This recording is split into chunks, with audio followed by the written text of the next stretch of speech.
I'm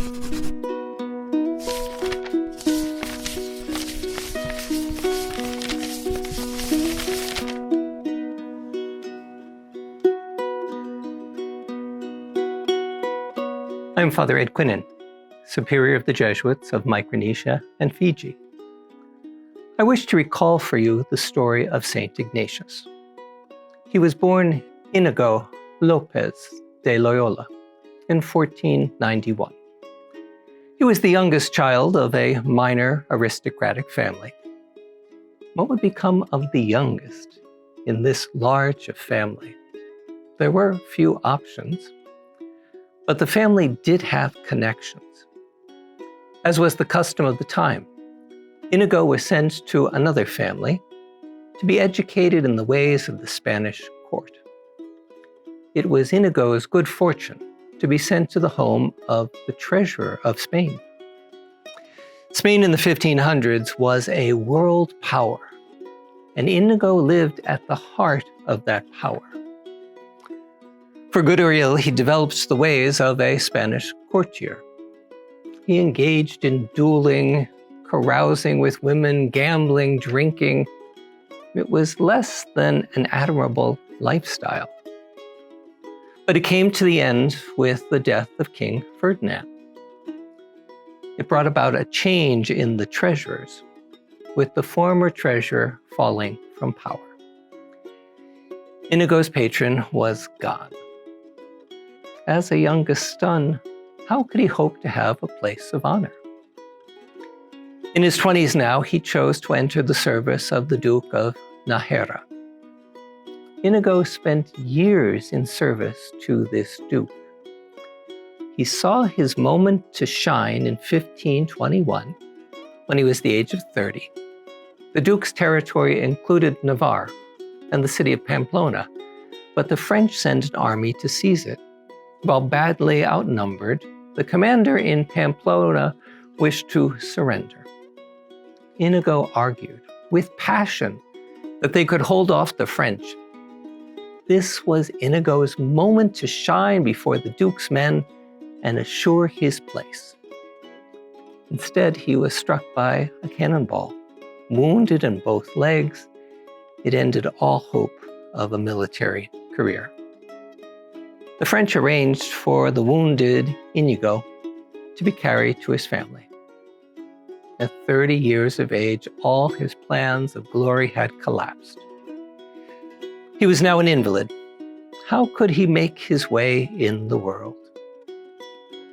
The vain Indigo, in his convalescence, became Ignatius. It was the reading of the lives of the saints and the life of Christ that opened a new path for him. He could serve a greater king and be of even greater service to his people and the world beyond. The Jesuits are observing the 500th anniversary of Ignatius's wounding in Pamplona. We Jesuits are encouraged to reflect on Ignatius's cannonball moment and on our own. It was an event that could easily have destroyed Ignatius. Instead, it was a moment of transformation that changed a self-involved man into a servant of Christ in service of others. Over the years, I've encountered many people who have had a cannonball moment, often a painful event. But instead of dealing irreparable harm, it became a catalyst to a new way of being. I recall the mother whose teenage son committed suicide. Over perceived public embarrassment, she spoke of simply throwing open the doors to her home so that others could join her in her grieving. She mourned intensely, but then looked around to see fellow mourners. She began a ministry in her parish to help others in their grieving. She shared her wisdom with priests in training because she was so effective. Over time, hundreds of people came to lean on her faith, even in the time of tragedy. Her sorrow and grief transformed her into a woman of great compassion. Or I think of the man who told me he was a grateful alcoholic. He did not like being confronted with his alcoholism, or being strong-armed into treatment, or the process of withdrawal. But Alcoholics Anonymous became his path of transformation. Working the 12 steps opened him to a spirituality for which he had hungered. He flourished in the environment of AA meetings and programs and retreats. He felt himself a man renewed. With time, he became the sponsor for others.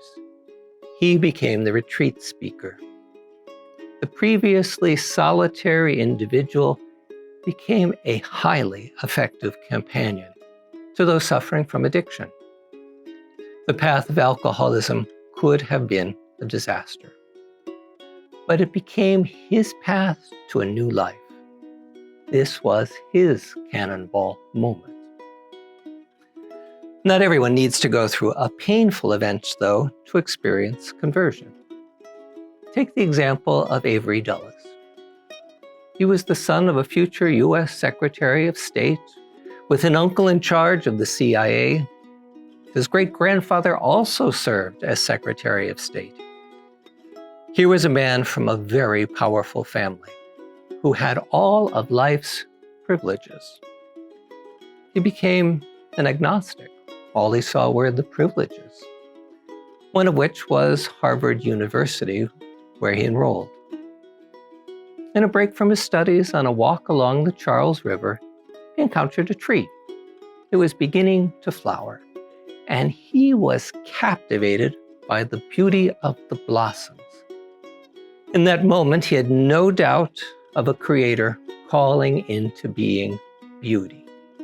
This was Avery's gentle cannonball moment. It launched him on a path to embrace Christianity and then Catholicism. And despite the opposition of his family, he entered the Jesuits. He became a highly regarded theologian, able to bring together people from across the theological and political spectrums. He was so effective that Pope St. John Paul II made him a cardinal. It all began with blossoms. We do not arrange for our cannonball moments. They come in their own time. We can, however, prepare for them. I think a good place to start is praying over our life's journey. Instead of praying for outcomes like health or wealth or good job, pray for the grace to respond as God would to the events coming your way. I find it a good prayer to begin the day. Ask for your daily grace to respond as Christ would to this day's activities. You might pray over your calendar, praying a blessing over each scheduled event, but also pray for the unexpected parts of the day. At the end of the day, savor the blessings that came your way. Review the challenges and entrust the Spirit to guide your journey. Blessings on your day.